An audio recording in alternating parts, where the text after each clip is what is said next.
So when our students arrive at the school, we have a morning opener, which kind of gets the entire school together and united. It's a high energy. We sing our chants.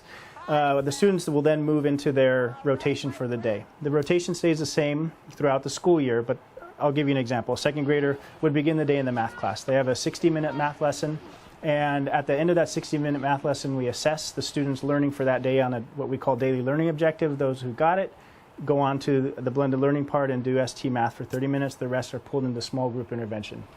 We have a para that comes in and covers the computer time while the students are working and the teachers are working with the kids. Recess, that group of students will come back and go to their language arts teacher, who will do a very similar strategy session where they'll teach for an hour the Common Core standards, identify which of the students didn't learn that daily learning objective for the day, and send the percentage of kids that did off to the computer lab where they'll do their language arts blended learning while the teacher holds back the students. A paraprofessional will run the computer lab. Lunch.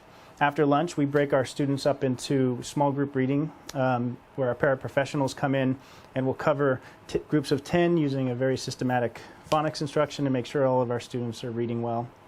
That goes on for about 45 minutes. They then go to their PE session. They'll have a short break in the afternoon at that point, and they'll go back to their language arts teacher for a second session of language arts.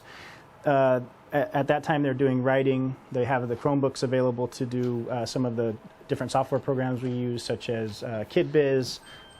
We use Lexia and a few others where the kids can be broken off into individual needs at that time.